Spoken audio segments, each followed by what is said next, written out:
Kyle hits the record button and we're recording there. First of all, I want to welcome each of you to the first session of the Oklahoma Learning Innovation Summit. I'm so excited that we're going to be kicking this off.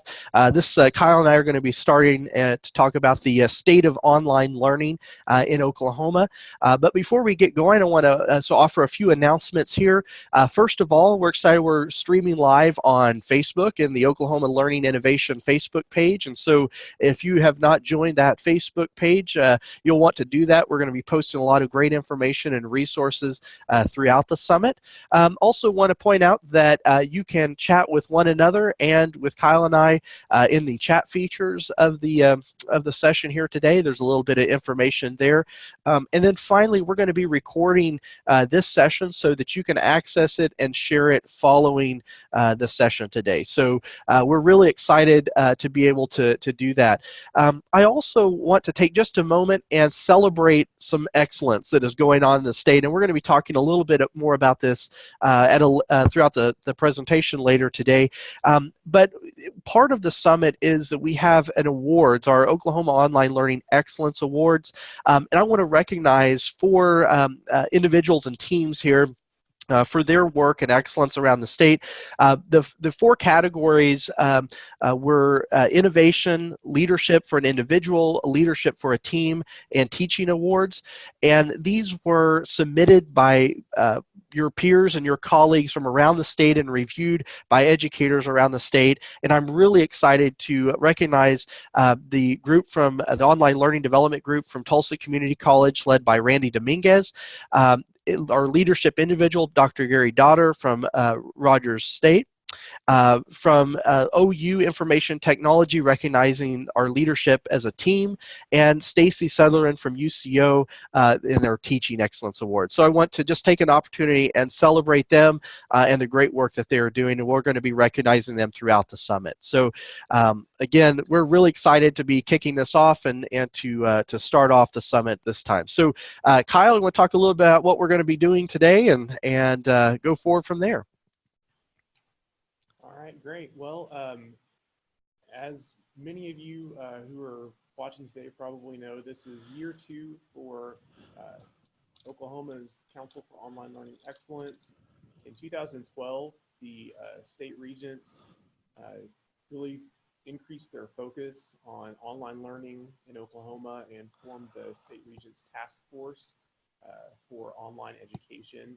So from that kind of grew this entire effort to improve online learning in the state of Oklahoma. And there was a lot of groundwork that occurred through meetings with a lot of stakeholders from across Oklahoma. A lot of information was gathered. And one of the big things that we found out was that there needs to be this community for professional development for improving the excellence of online learning in Oklahoma, and from that through the Council for Online Learning Excellence. And one of the big initiatives was the Learning Innovation Summit, which we're all participating in today. So just to kind of kick things off for this year's summit, Bucky and I wanted to talk about kind of what's going on in online learning in Oklahoma, kind of where we are at this moment, and give a little bit of context to the work that's happened thus far. All right, wonderful. Thank you, Kyle. So this is going to be our agenda for today, if you will. And it's really framed around questions. And, you know, we always thought that it was really important when we do any sort of summit to kind of provide an opportunity to share the great work that is going on around the state. And so we're going to start with providing some data, sort of who is learning online, our students, how successful are they, what opportunities do we face as a state, and then probably most importantly, we'll spend a lot of time is how are we building capacity for innovation around the state. One of the things that I'm so excited about of chairing the Council for Online Learning Excellence is I sort of had this unique opportunity to see a lot of the work and a lot of the innovation that people are doing around Oklahoma. And this is a great opportunity to share that out and to be able to share that with everyone so you can sort of see that as well. It's we're at an exciting time, and I hope that this presentation will highlight many of those things. So I want to spend a little bit of time here who is learning online, and you know, what's I think a really exciting thing is about 57% of students in Oklahoma are taking at least one online course or took at least one online course in 2016-2017 year. For many of our institutions, sometimes we think about online learning as something maybe that happens on the side or is sort of an ancillary part to what our institutions do. But really, this is a big part of serving the needs of students in our state. And so it's really exciting to sort of see online learning be able to grow and to expand in that regard. It's also, I think, important to say when you look at the picture of how students are using online education to complete their degrees and to pursue their educational goals, that for bachelor's degrees, that 92% of students take at least one online course within 6 years, and that's 84% for students pursuing associate's degrees. And so again, the use and the leveraging of online learning is a really important part for students in Oklahoma taking their degrees. Now, when we look at sort of course enrollment, so this is registrations in online courses, about 20% of all courses that are offered or registrations for courses that are offered online are offered online. And so again, this is a relatively sizable number of registrations when you consider the entire aggregate of course registrations that are happening online.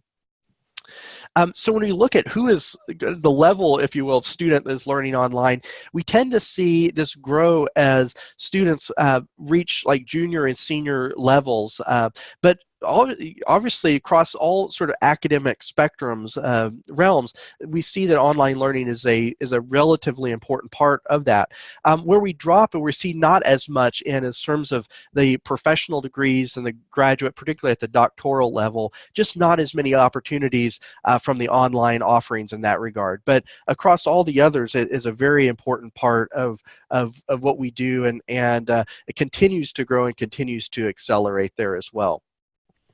So we also look at where our students, are they in-state, are they out-of-state, and we see about 60% of our undergraduate students are in-state, they're taking online or online courses.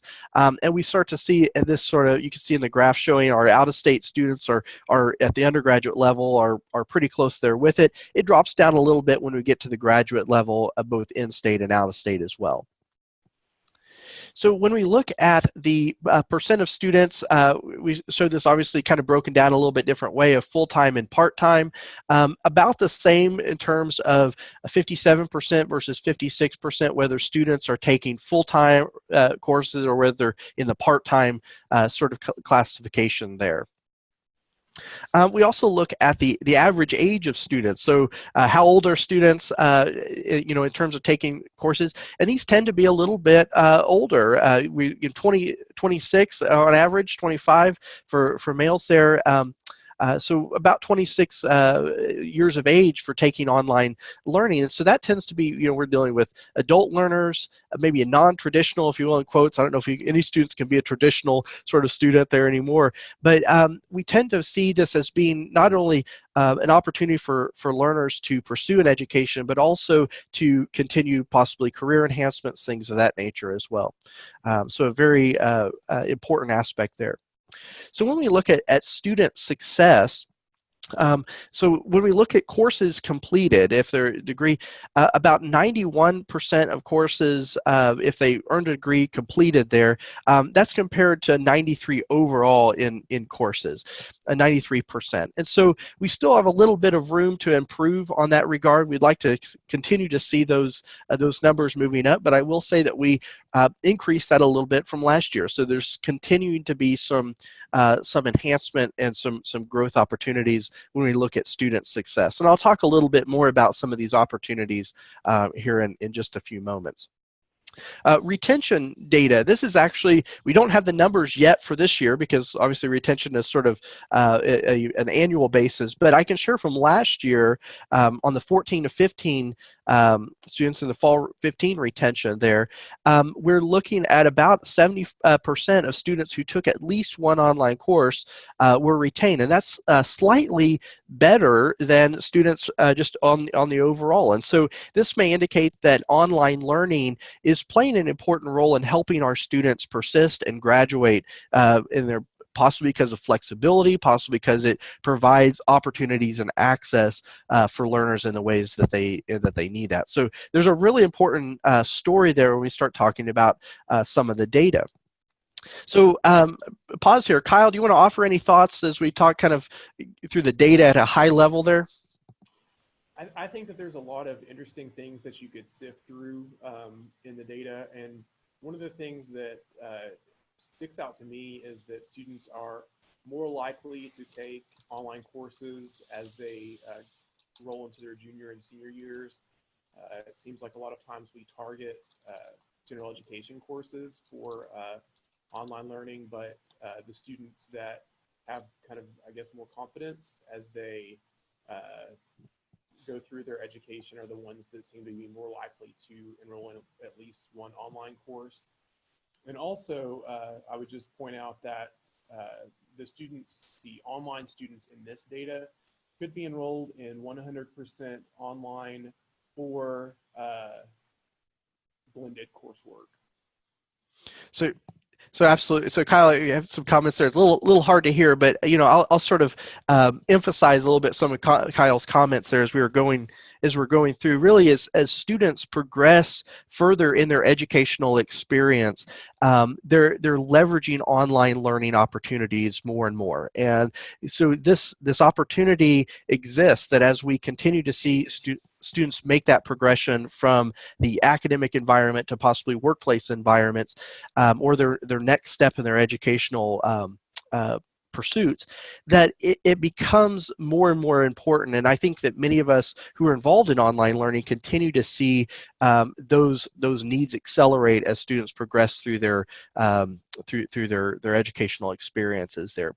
So I want to focus now in talking about what are some of the opportunities that I see that we can see as a state. And first of all, we sort of highlighted this through some of the data, is really focusing on student success. So what are opportunities that we see to continue to enhance the success that our students experience when they're taking online or blended learning opportunities? Also, looking at opportunities where institutions can collaborate. We have a really outstanding Council for Online Learning Excellence that I'm going to talk a little bit more about, but this is just one way that many people are already sharing ideas, collaborating, working on really meaningful projects together. And the other thing that we face is around support for our educators. We know that I can't think of people who work harder than our educators around the state, whether they're teaching online or not. I am constantly amazed with the dedication that educators have for the success of their students. And I think it's very important that we as a state continue to invest in our educators in that regard. And finally, the sort of final point I want to talk a little bit about here in a moment is the idea of sustainable outcomes. So how do we continue to sustain the success that we're seeing and to invest appropriately and that we're seeing those sort of returns? And the summit that we're all taking part in right now is just actually one of those ways that we continue to invest in that in those aspects of sustaining outcomes there. So so I want to talk a little bit, first of all, of some work that's been going on in the state. Many of you may have been familiar or have heard about the Task Force on the Future of Higher Education.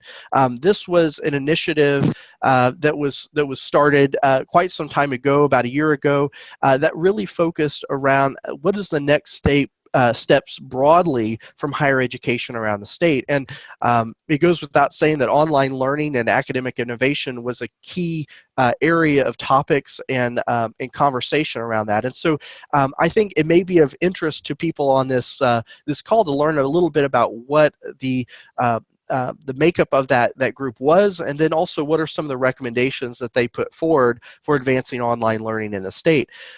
So the task force on the future of higher ed was made up of leaders, community leaders, higher ed leaders from across the state. It was very well represented with a tremendous amount of diversity of ideas and thoughts around what the future of higher education should be in Oklahoma.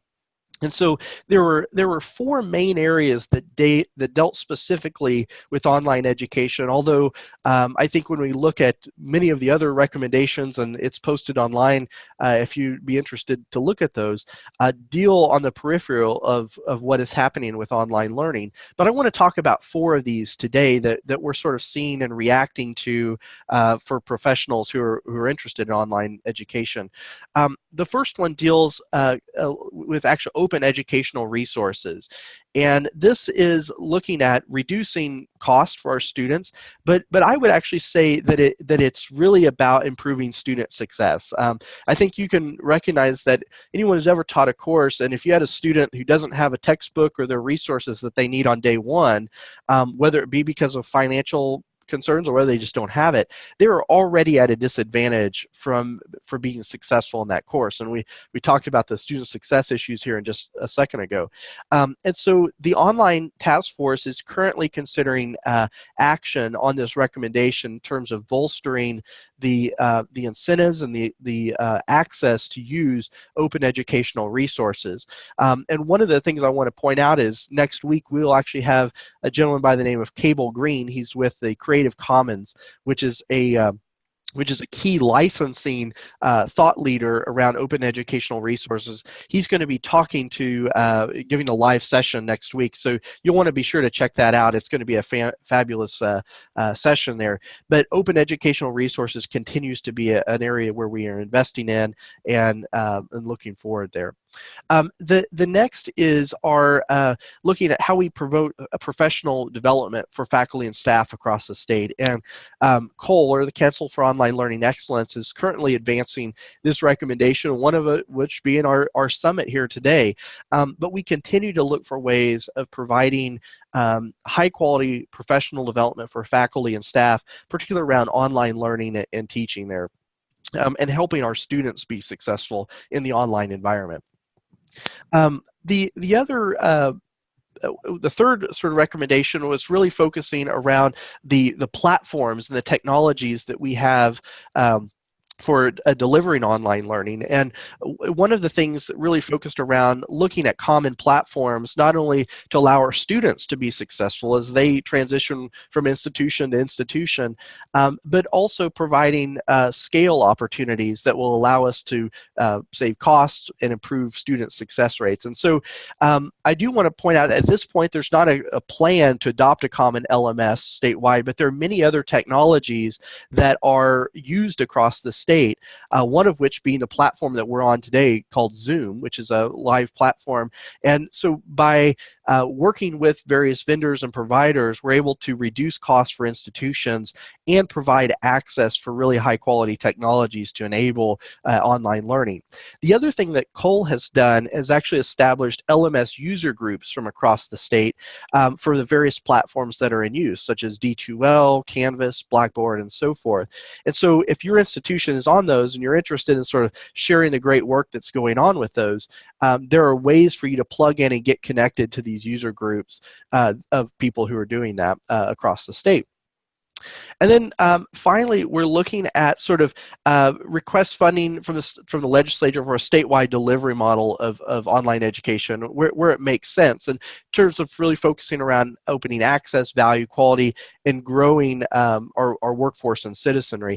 And this is a very much sort of a longer range goal, and it's still very fuzzy about what it will look like, but it's very much in the ideation and exploration stage. And so looking at ways that people can be and institutions can respond to the needs that our citizens in Oklahoma face by leveraging high quality online learning opportunities continues to be a goal that that we'll be looking for and exploring over the years. So I wanted to share these. You may have heard about this report, and I thought it would be very important to talk about as we look about what is happening in online learning across the state. I also, as we kind of pausing here for a moment, is if you have questions or thoughts or comments, feel free to post those in the chat area. We'll be pausing throughout the session to address and talk about some of those. I say very much this is a area of open dialogue and questions that we'd be certainly happy to answer and talk about. So the next thing that I want to talk through is really what are some investments that we're making in fostering innovation in the state. One of which I mentioned is Council for Online Learning Excellence, and I'll give you some numbers on that in a second. But this is shortly a sort of a grouping of people, many of which I see on the call here today, who are dedicating and investing their time, volunteering their time, to really find out ways that we can enhance the success of online learning across the state of Oklahoma. And in having the privilege of chairing this council, it really is a privilege to serve with people across the state in this very important pursuit. And so I'll be talking a little bit more about what Cole is doing and some of the efforts that were going on there. We're also looking at ways of enhancing advancement, the task force on the future of higher ed recommendations that I mentioned just a moment ago, things around OER, things around professional development and so forth. We continue to sort of pursue some of those efforts and engagements. And then finally, we recognize that there are existing councils and groups across the state that we're very interested in helping to educate and helping to promote policies and practices that are going to help online learning grow and be successful. And so there's a sort of a level of opportunity there that we're very interested in. So the Council for Online Learning Excellence, which is actually the sort of the group that is the brainchild of the summit that we're participating in here today, was really formed about 2 years ago, a little bit more 2 years ago, to really bring people together around the state solely around the purpose of helping online education grow in quality and access and success. And so these are sort of our 4 pillars that we operate on. As we call it, capacity through collaboration. And so when we talk about how do we grow capacity for success and innovation in online learning, it truly is the collaboration that makes this happen. It's not one person or one entity, but rather the people that are interested in these issues and are interested in seeing our students succeed is that makes that collaboration happen. And so the projects that we take on through Cole are very much collaborative in nature, and I'll be sharing some of those with you here in just a moment. We also focus on mission empowerment, and what we mean by this is that we recognize that each institution around the state has its mission, and a very important mission of the students that is there to serve and the things that's there to do. And so Cole is really there to try to understand what those missions are and to identify areas where we can help those institutions achieve their mission. And that's a really sort of unique and special vision that we have to do that. We also focus a lot on teaching and learning, whereas you may see some councils that focus on things like policy or regulations and things. We're really interested in how do we help to enhance the teaching and the learning experiences for our students. And then finally, as a group, we really provide thought leadership to the regents and other leaders around the state around what are the future trends that are happening in online education, and what are some of the things that we need to be doing that are going to help propel Oklahoma forward when we talk about the success of students in online and blended learning environments. So Cole, or the Council for Online Learning Excellence, currently stands at 78 members. These are leaders and engaged individuals, influencers from around the state. We have 30 organizations represented, both public and private organizations, and it's made up of faculty, staff, and administrators. And so we really try to provide a broad grouping of people. We also consult closely and are connected with student groups to understand what they're hearing, what they need, and try to represent those at a scaled up level. But it's really a great organization. I would say if you're interested in participating and being part of that, I would really love to speak with you and to help you learn a little bit more about ways that you can connect into the work that's doing. These are just a few of the projects of the work that Cole is advancing. some around open educational resources. We have a subgroup that's working on that. I mentioned the user groups for different technologies around the state. We've also been very active in trying to identify shared technologies that are used across the state that we can sort of bring people together around cost savings. And some of those are around accessibility, such as captioning services. The other, as I mentioned, is the Zoom platform, which we're actually using here today, of being able to allow people to buy into those shared contracts. Broadly, just knowledge sharing amongst institutions, finding ways to meet regulatory needs such as positive student identification, things like how do you address cheating in an online course, which is a big topic. And we have sessions that are sort of geared to talk about some of those throughout the next 2 weeks.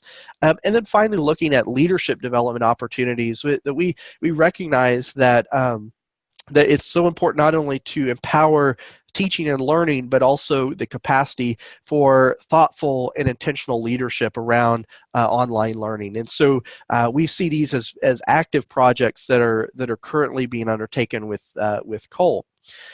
These are some that we actually have been working on previously. One is the course design patterns project, and I'm going to share some very tangible work that has come out of that particular project that you'll be interested in. I'm going to introduce that today.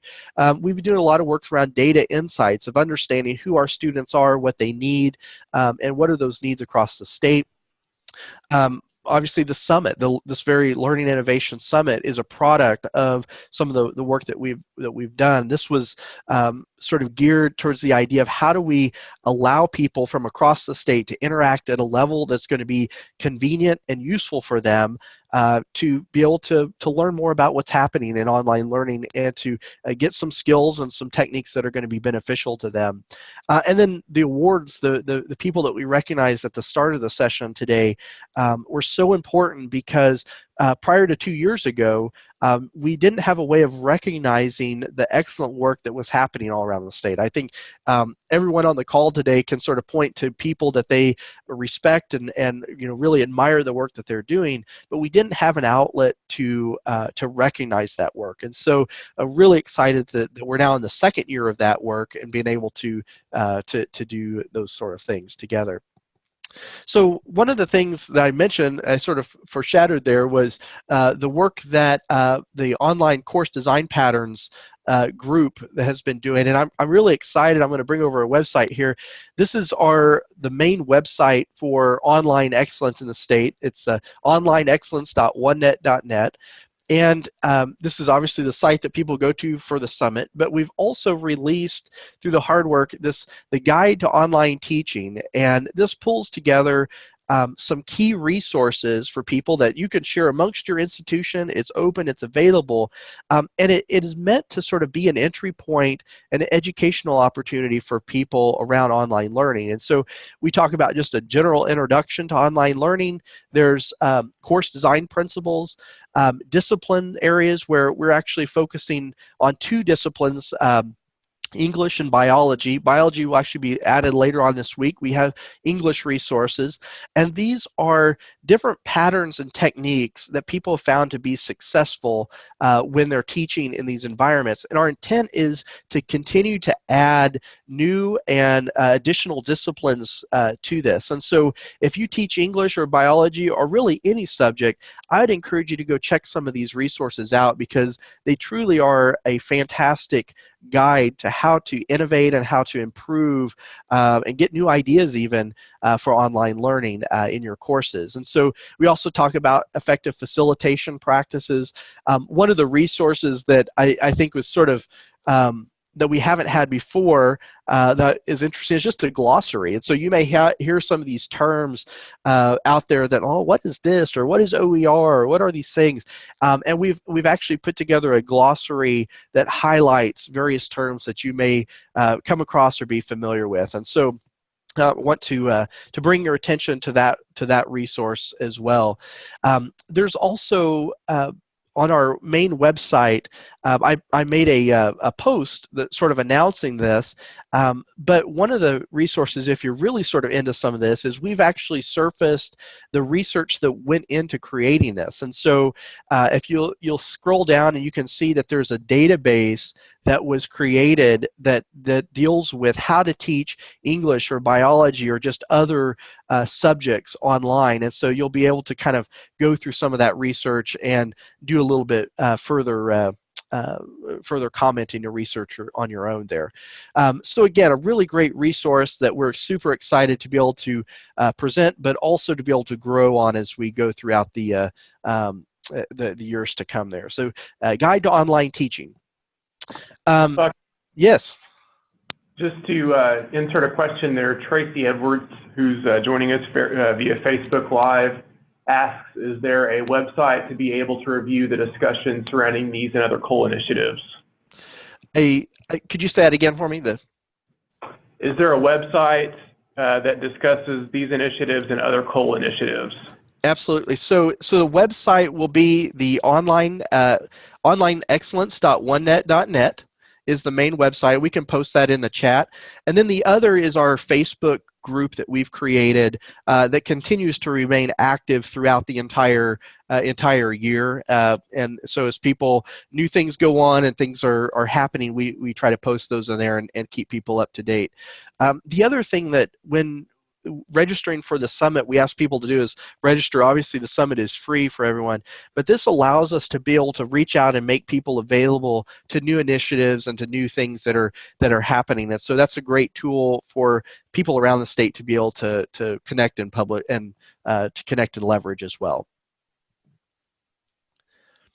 So the other aspect, the OER group, the subcommittee that I mentioned earlier, we're continuing to invest in ways to promote OER, open educational resources, and this can be anywhere from leveraging an open textbook, such as things like from OpenStax, or maybe things that have been written across the state, all the way to contributing new resources. So as maybe you create a resource for your class to be able to provide that access in an open format can be really beneficial. And so we have a subcommittee that has been working very diligently on this. As they've sought external funding, and we continue to find ways to grow and to enhance those resources.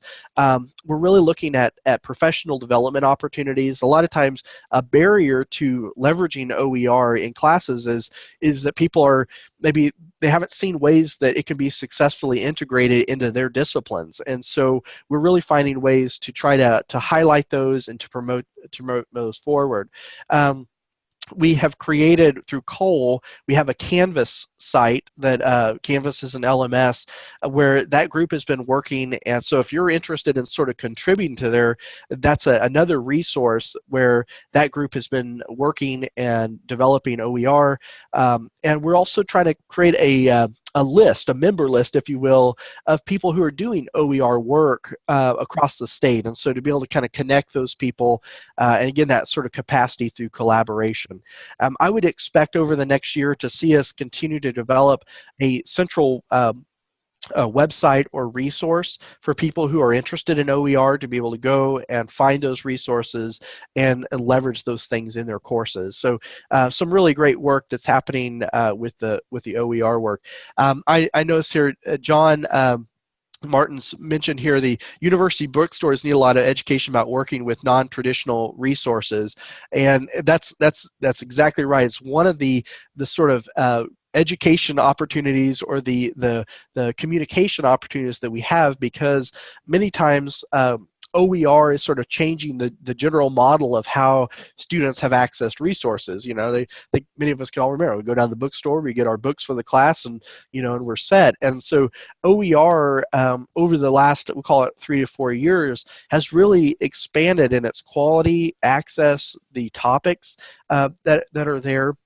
And so it really continues to be a a dynamic area of innovation that currently requires us to reach out to people like who run bookstores or teaching and learning centers or instructional designers to be able to provide that support and wraparound help for how we continue to advance OER in our learning experiences. Speaking personally, obviously OER is an access issue, but to me, most importantly, it's a student success issue, and so those are continue to frame a lot of the work that we're trying to do there. Kyle, would you like to offer any comments and thoughts there? Can everyone hear me? Is the audio better now? Okay, great. I would totally agree with that, and I would just say that OER is an issue where there are so many moving parts and so many people that have skin in that game.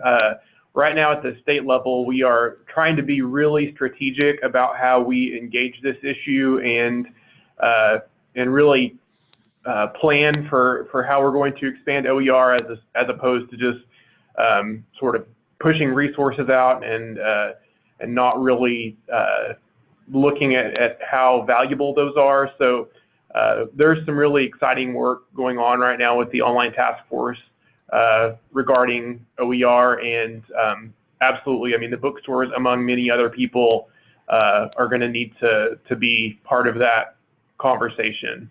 Mm-hmm. Yeah, it's been exciting to see that continue to develop and continue to grow over time as we sort of see the opportunities that emerge for OER, and it's I think as we think about OER, we think about resources and textbooks, but it also gets into how we approach our teaching and learning environments, and how do we sort of reinvent the way oftentimes students access and use content and even contribute content. And so it can really be an exciting way that we engage in this process. So the other kind of main I've touched on here is our statewide buying contracts, and this is maybe less fun on the teaching and learning side, but actually has really important implications. And so one of the things that we identified through Cole, probably more than a year or so ago, from some of the institutions, was that they needed a sort of new platform for enabling live web conferencing, such as like what we're doing here. And so institutions were using all sorts of different platforms, and many have moved to Zoom, which is what we're on now. But Zoom ended up being a really viable opportunity where it's not a mandate. People don't have to use Zoom, but we've gotten, through collaboration with OneNet and other groups, the sort of cost down to make it a really affordable solution for institutions and educators around the state. And so Zoom is a great resource. We have also, Cole has sent out surveys to its membership there around common needs that they're seeing for other technologies. So we continue to try to find ways of bringing those technologies to people in a very affordable way. And if you're not familiar with this resource, OneNet actually has a managed contracts site. So if you're on the OneNet network, you can go to this website and be able to identify what are some of the contracts that have been negotiated that may save you time and money when you're looking at some of those technologies. So that's another great resource that we're excited to talk about and to advance for online learning. And then I also just sort of want to bring back up the Oklahoma Online Excellence Award. We already talked about these individuals and their teams, but this again was not a thing more than 2 years ago. We, as Cole, recognized that it was very important to be able to recognize the things that we want to grow and excel in Oklahoma. And so we're really excited. This year has actually expanded. Last year we had 2 awardees. This year we had 4 categories, and really across the various disciplines and areas that we see in Oklahoma. And so really excited to be able to recognize these individuals, and more broadly the concept of an award for excellence for online learning in the state. So really excited about those things. And then finally, I want to talk about just the summit itself, the things that we're participating in right now. This, prior to 2 years ago, there were professional development opportunities, but people obviously, they would travel, they would drive, and as Cole, as we sort of got together, it's like, well, we're online learning people. We can figure out how to do this and really make this a high quality experience. And so that's exactly what we're doing. So we're having live sessions here. You have meetups, and I would encourage you to go to the website to find different ways that you can plug in and be able to leverage those opportunities there. So the summit was really and continues to be a great way to connect people around the state. And you'll see that we have topics ranging from all sorts of things related to online learning coming up. There's basically a session every day for the next 2 weeks minus the weekends, but as well as you have on-demand resources and in-person meetups that you can participate in. And so real excited to be able to do this again this year and to bring this high quality work and connect people from around the state.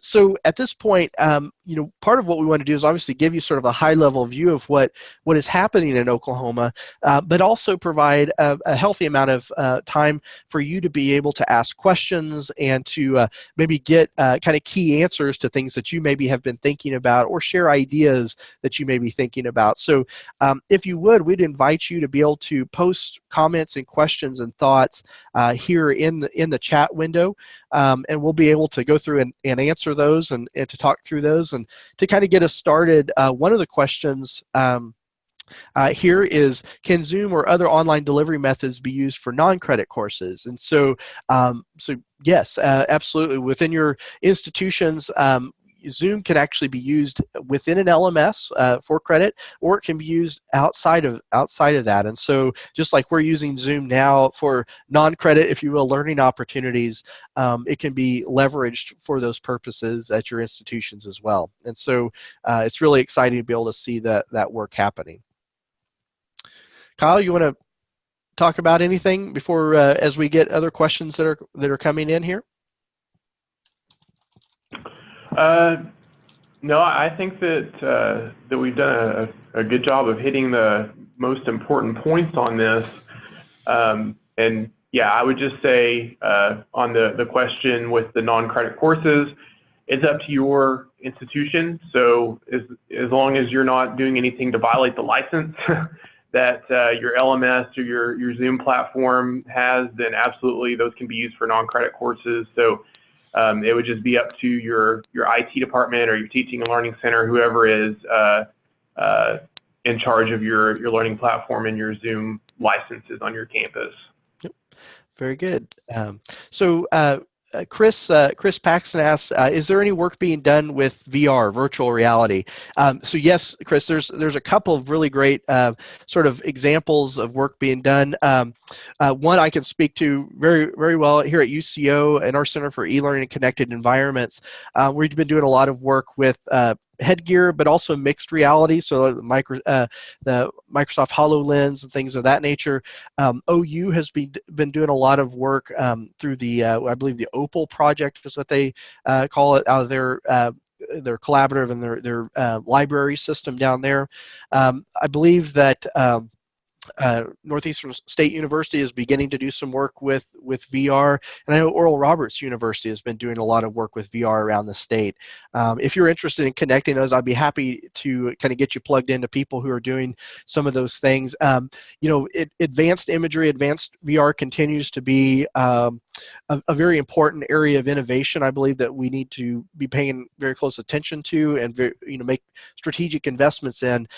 One of the barriers that has been presented with VR is just the cost of entry for many students. But as we find that technology cost has been coming down, in fact, I was in Walmart the other day and there was a whole end cap of like headgear for $1 a piece, right? Obviously you had to have your phone for it, but the cost for doing that is just coming down significantly. And so I can't help but think VR is going to be an incredibly useful tool for us, not only in the online environment, online learning environment, but also in any learning environment, allow us to be able to see see new ways of presenting information and to interacting with those learning opportunities.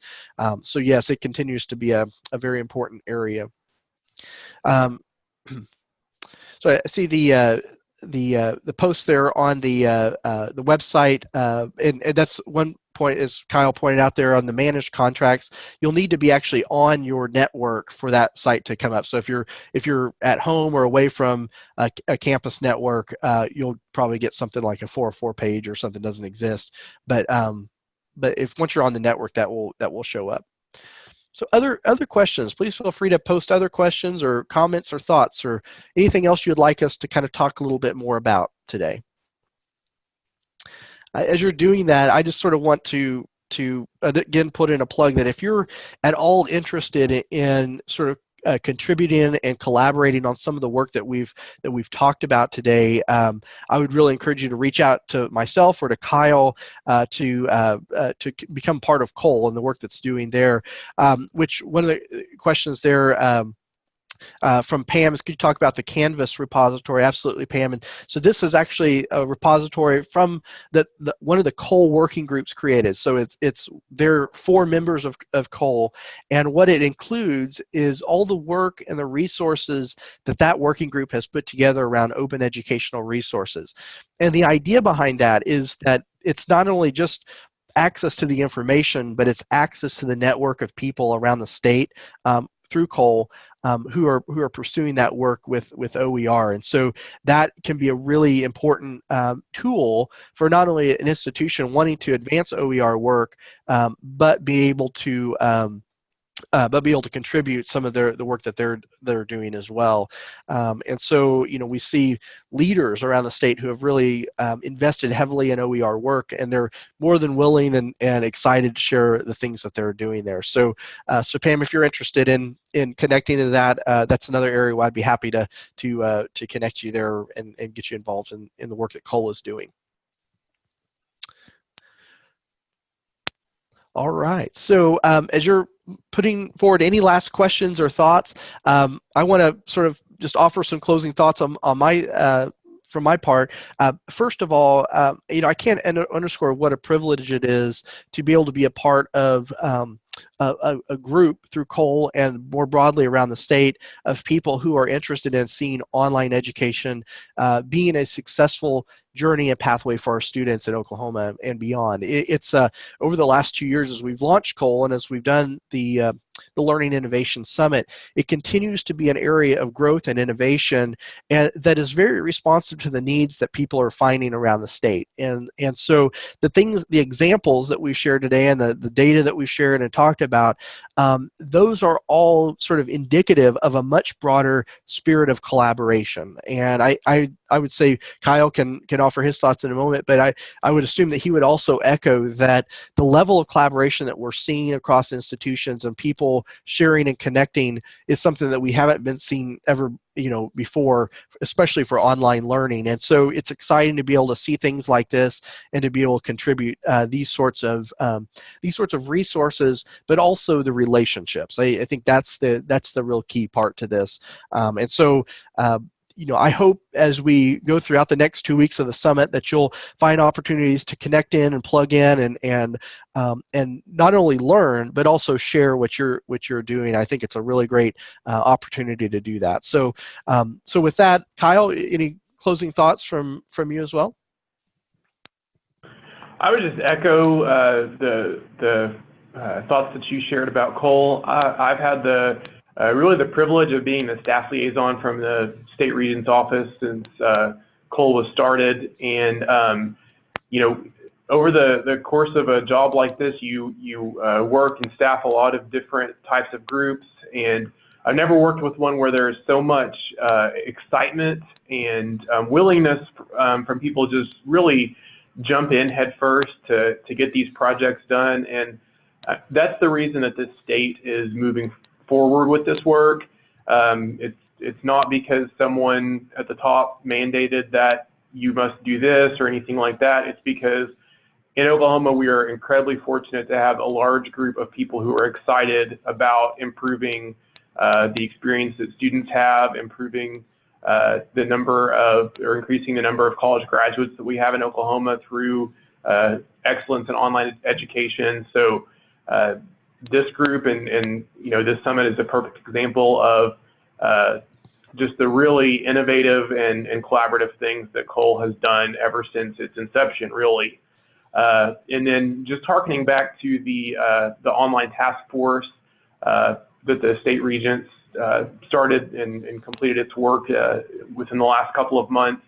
The group that put forward these recommendations, they weren't just focused on online education. It was academic innovation and programs in general, but a very large portion of their recommendations were dedicated to online learning.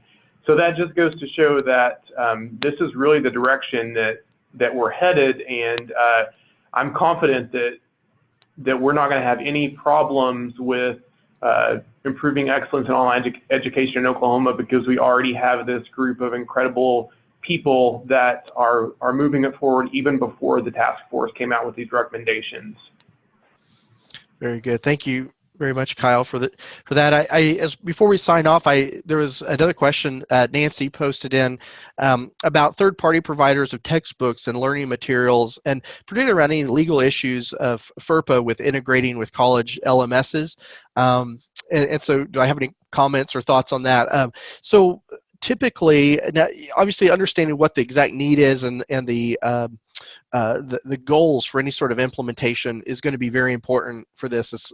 It's a broad question, but I would say that typically OER deals with the actual information being linked out. So there's typically not student data sharing going on there.